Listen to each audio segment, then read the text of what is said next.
Hi, this is Kentucky Governor Matt Bevin. I want to start a dialogue with you. I want to start a conversation about something that is imperative, not only for Kentucky, but frankly, for America. The eyes of the world are on Kentucky right now because of the tragic events that have taken place at Marshall County High School. Another senseless killing, a student killing other students, walking into a school with a gun and taking their lives. And this creates, understandably, a whole lot of questions and a whole lot of conversation. It's important to remember two things. There is an ongoing investigation. That's the first thing. There's much we don't yet know. We're going to leave it to those professional investigators to figure out exactly what happened, and ultimately we'll have that information. But number two, there's a healing process that hasn't even truly begun because the pain is still so immediate and visceral. That's going to be a process that's going to take place for days and weeks and months and years in that community. And I don't want to try to circumvent or get out in front of either one of those issues. But I will say this, we have a problem in America. And immediately what has often been the case is people think we need another regulation, we need another rule. I hear people talk immediately about gun control and somehow we need to take guns away from people, that somehow another gun restriction is going to be the answer.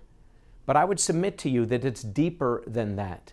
And we need to have an honest conversation with ourselves here in America. And let's make it specific to us here in Kentucky for right now, if that need to be the case. But we need to have an honest conversation about what really is at the heart of all this. Let's be honest, there's rules against a 15-year-old possessing a handgun. There's rules against murder. There's laws against these types of assault. Anybody who's going to violate these laws was certainly not going to be prevented from doing the mayhem and the evil that was done by another regulation or another law. Evil doesn't care about laws. When people choose to break the law, they don't say, I'll break this one, but not that one. The reality is we have a cultural problem in America. If you go back 200 years or even 100 years, there were far more guns per household in America than there are today. You would have been hard-pressed in the history of this country, not too far back, to have found any home in America that didn't own at least one gun. You had children that used to bring, even in my lifetime, and certainly generations ago, children that would bring their weapons to school. They would bring their guns to school. Sometimes leaving them in their vehicles, sometimes not. Maybe stacking them outside the one-room schoolhouse, or even in the memory of many of you watching this, more recently than that. The fact of the matter is, this is not a gun problem. That will be sacrilege to some. Some will be offended at that idea, but the gun is not the problem. Do we need to be thoughtful and intentional about who has access to what and what that ultimately means? Of course. And there's no responsible gun owner who doesn't believe that. But we have a cultural problem. The mores of America.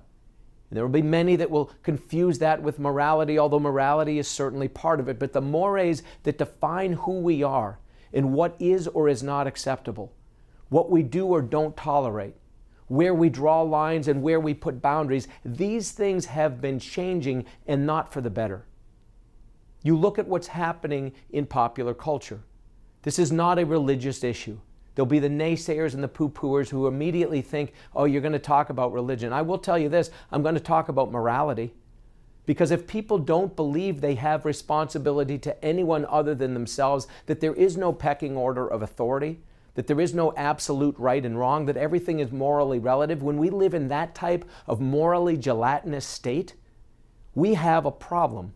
Because individuals, young and old alike, don't assume that their actions matter in any kind of consequential way beyond that immediate moment. And that is a problem. And this is what's happening to our culture. We are crumbling from within. And we are seeing this throughout our society. We're seeing it in our classrooms. We're seeing it in our communities. And let's be honest, it starts in our homes.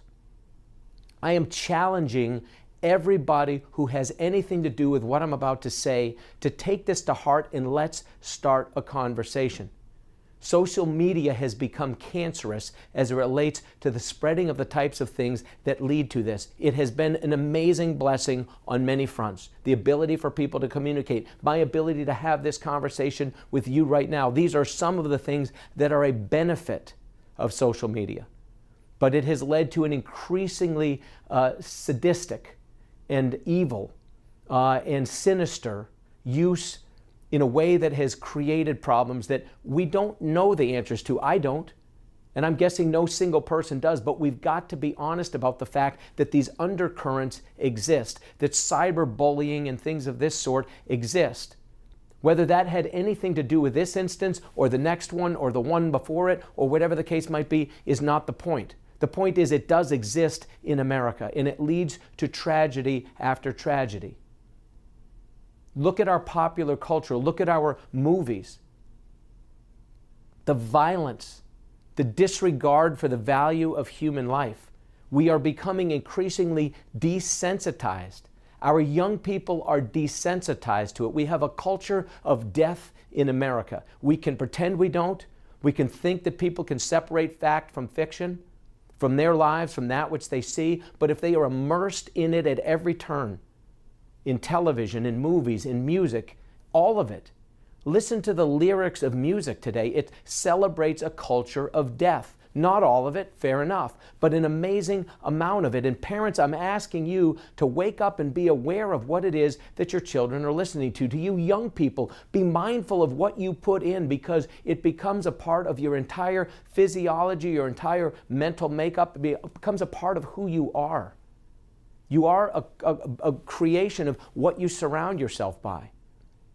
Parents and others, I'm asking you to look at what kind of movies you go to see. For those of you that produce movies, I'm asking you, think about what you're feeding in. I know that we live in a day and age where we need to shock people more than the last time or they won't pay attention. In sensationalism, in the shock value, maybe gets people to pay attention to something, puts eyes on something, and you can make a buck, but at what price? It's robbing us of the very fabric of our nation, and it's killing our young people. Watch the television shows. We glorify murder. We glorify killing. It has become increasingly explicit, and we are desensitizing young people to the actual tragic reality and permanency of death. It's important for us to recognize this. Look at the video games that are played. Yes, they may be marked for mature audiences, but I'm telling you, those of you who make $1 producing these movies, and those of you who buy them and bring them into your homes, you know full well that many young people and old people are playing these games and becoming desensitized. When you get extra points and are encouraged to brutally kill people, and when the blood and the mayhem and the carnage is increasingly real, it desensitizes people. And it's a shock to us now that suddenly we are seeing a prevalence of and an increasing amount of this happening, not in a video game, not on a television show, not in a movie, not in lyrics of a song, but in real life as young people act out that which they are surrounded by, that which they're immersed in. This is a cultural problem in America.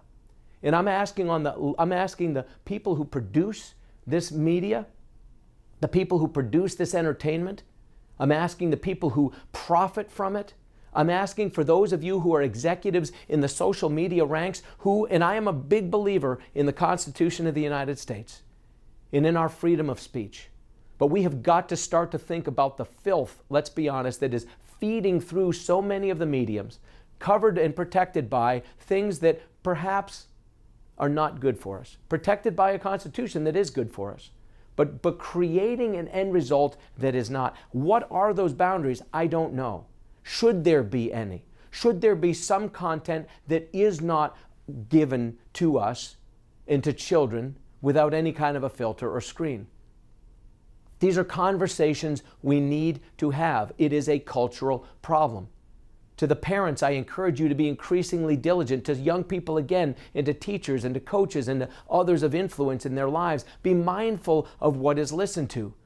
To those of you that play music over the intercom during the halftime of various sporting events, be mindful of what those lyrics are at every turn.